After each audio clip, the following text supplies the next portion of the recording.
This is my 18th day of using the Google Pixel 7. It started off just like any other day, but got super eventful towards the end, so remember to watch through the whole video to witness me battling a bird. If you're new here, thanks for stopping by.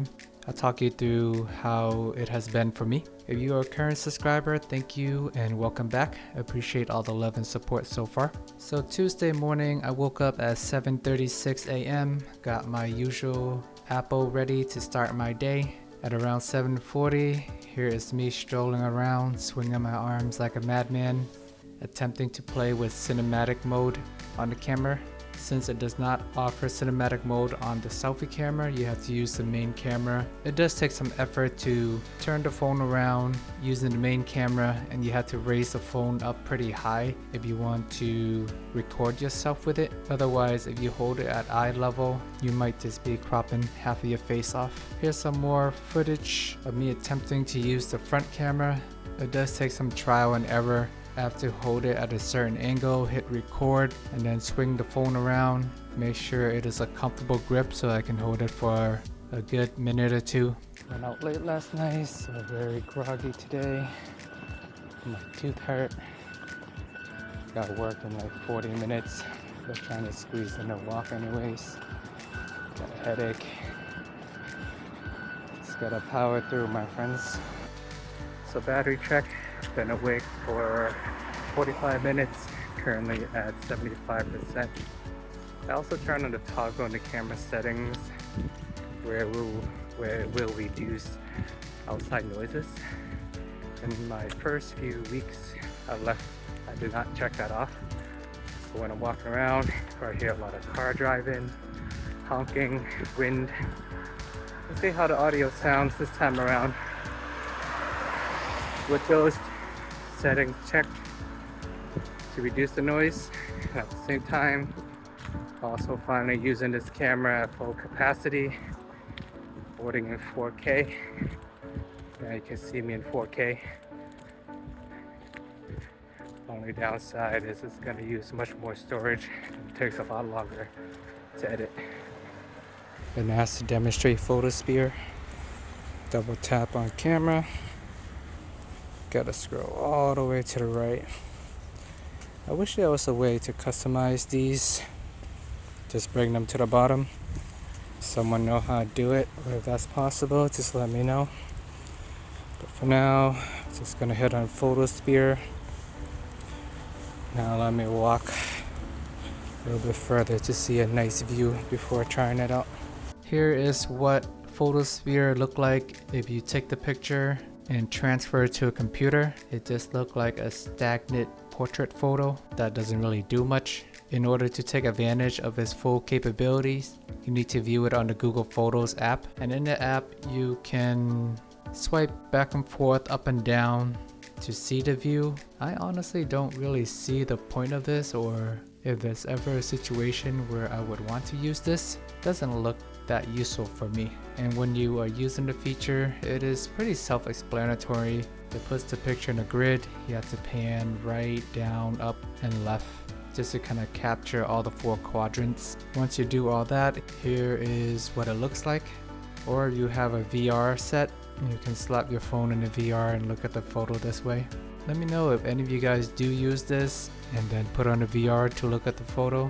Just seems like a little bit too much effort for me, but I'm pretty sure there is someone somewhere out there who will find this to be useful. Here's what it looks like on the computer if you go to the Google Photos and play around with it. Similar concept, you can still scroll up and down, left, right to see the photo. Makes it look more interesting. I don't really like the black background they got going on here. At least in the Photos app, they do got the blurry looking effect, which looks cooler and more blended. So that's a quick summary of the Photosphere feature in the camera. Here's a panoramic photo. Can't believe I made it through 18 days and this is the first panoramic picture that I have taken. This used to be one of my favorite features back in the day, but I find myself using it less. It does look nice, but it does take some effort if you're viewing it on your phone, especially if you're already in portrait mode. Then you would need to turn your phone to the side and scroll around to see the whole view. Maybe it just takes too much effort and I'm kind of lazy, so I haven't been taking them a lot. But it does look nice. I'll try to incorporate these more when I go on my Italy trip. Another super busy day at work. Lunchtime. Got 52% left in battery. By 1:06, my phone is at 42%.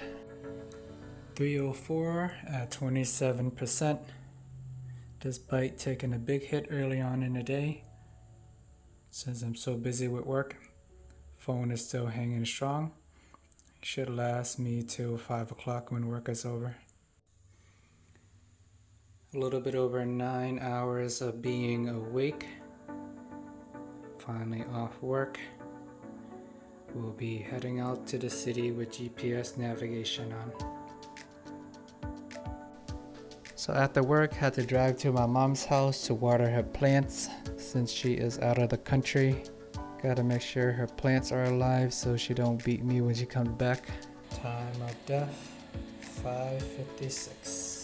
So after my phone died, I charged it up briefly before running to Nike to return some of the stuff that I had that did not fit. My phone had 5% and I thought that would be enough to get me from the car into the store. But when I was walking by, I saw this cool photo that I decided to take a picture of. It's a Vietnamese movie that is coming to theater, and it happened to catch my attention. You don't see a lot of Vietnamese movies making their way to the theater in the US. And then once I got to the front of the register to return my product, my phone died right on the spot, which was super annoying. They say a picture is worth 1,000 words, and here's that picture. Maybe if I haven't taken that picture, my phone might have lasted me to the register. Luckily, I do have my Galaxy S20 that I carry around, so I just took that out, log into Wi-Fi, and return my product. Portable charger that I bought off Amazon. I think the brand is called Inu or something. I've looked at like, I don't know, 10 or 20 charging bank. I wanted something small and portable that has fast charging, so I went with this one. And I was looking for something within the $10 to $20 range as well, and this happened to fit what I was looking for. It's pretty lightweight. I'll test it out just to see how long it takes to charge and how much is left once it's finally done. For dinner today, we got some hot and sour soup. Also have mala soup shot on the Google Pixel 7, bubble tea for dessert, and on the way back to the car, decided to test out the astrophotography mode. It was able to capture a lot more stars in the photo than what I actually saw in real life, which was kind of cool. It is still relatively bright in the area, so one of these days if I'm at a super dark place, maybe we'll get a better use of it, but it's not bad for a point and shoot camera at nighttime. And I tried to do another view of the same picture where I crop out all the house. For some reason it does not look as good. Maybe it just needed those other features in the background so it can calculate, use AI and figure out what's going on. Probably think I'm just taking a picture of a blob, some wires and tree on the left, and Google have no idea what is going on. So it is a nice camera, but you can manage to take ugly pictures if you try to zoom in and do weird stuff. Basically 1 hour and 40 minutes till full charge. Battery pack 33%. So when I got home, what I thought was gonna be a normal night, after eating dinner I was editing my videos, heard Bae screaming downstairs off the top of her lungs. Thought someone broke into the house or something, so I ran down with my machete just to check it out. I grabbed my action camera too just in case, so I can document the journey. Pardon the appearance of my basement as we recently just demoed it. We're in the process of remodeling it. Wasn't really sure what I was getting myself into or what I was going to encounter, but she said she heard something in the basement. From my perspective, it could be anything. It could be a coyote, a bat, a bird, a human, but I was expecting the worst, so I selected the machete as my weapon of choice.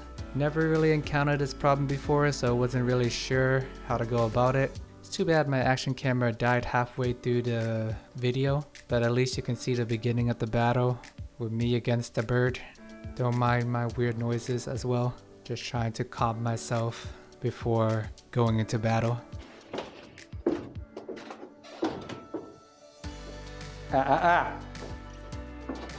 Chirp, chirp. Chirp, chirp. Chirp, chirp. Ooh. Oh my goodness. There's a bird.